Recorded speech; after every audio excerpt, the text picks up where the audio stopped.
ગુજરાતના અગ્રણી શિક્ષણવિદ, વરિષ્ઠ ગણિતજ્ઞ અને લક્ષ્મણ યાંત્રિક માધ્યમિક શાળા પરિવારના સન્માનીય પ્રધાનાચાર્ય શ્રી જિંદગીના 3.5 દાયકા જેમણે શિક્ષણમાં સમર્પિત કરી દીધા તેવા ડોક્ટર હિતેશકુમાર પંડ્યા સાહેબ સાથે અંતિમ 1 દાયકાથી પરિચય છે.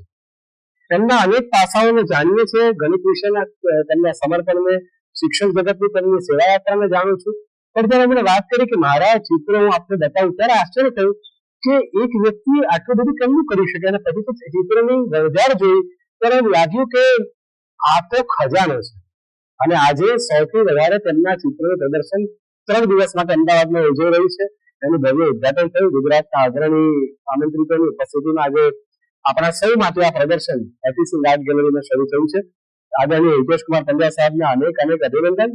અને તેમની કળા યાત્રા અવિરત રહે તે માટે ના રાગેશ્વરીને, પરમ કૃપાળુ પરમાત્માને, ભગવાન નટરાજને પ્રાર્થના કરું કે એમને શક્તિ અને બળ આપે. મારું નામ ડોક્ટર કુમાર વાસુદેવ પંડ્યા, મૂળ વતન સિદ્ધપુર, અમદાવાદ ખાતે લક્ષ્મણ જ્ઞાનપીઠ માધ્યમિક શાળામાં હાલ પ્રધાનાચાર્ય તરીકેની સેવા.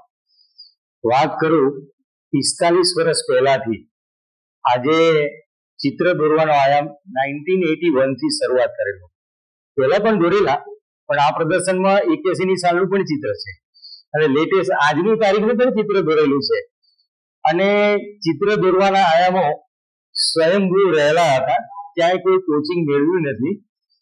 અને ક્રાફ્ટ વર્ક છે, સ્કેચિંગ છે, મોડર્ન આર્ટ છે અને અનેકવિધ આયામો, કરુણા છે, ભાવાત્મક જે કેટલાક ચિત્રો છે, જે શૌર્ય અંતર્ગત કેટલાક છે.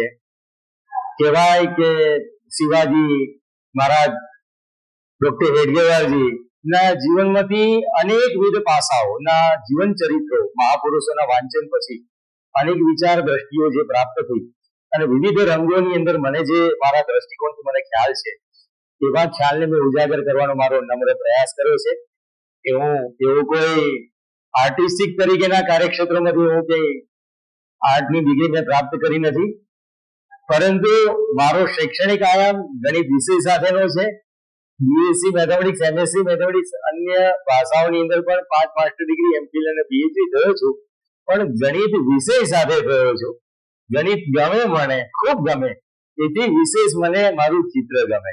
અને આજે આ જ ચિત્રોને ભાવાત્મક રીતે એક પરિપૂર્ણ કરવા માટે એક નમ્ર પ્રયાસ આજની તારીખે જે મને એટીસી આર્ટ ગેલેરીમાં મને તક મળી છે. સર્વે પરિવારજનો જેમણે મને મોટો કર્યો, મને બોલતો કર્યો, મને માર્ગદર્શિત કર્યા, તેઓના આસ્થાને ખૂબ ખૂબ આભાર વ્યક્ત કરું છું. અને ભાવસારભાઈ આજે ગાંધીનગરથી પધાર્યા અને મને જે ભાવાત્મક વાણી વ્યક્ત કરવાની તક આપી છે, એમનો પણ હું ભાવપૂર્વક વંદન કરું છું.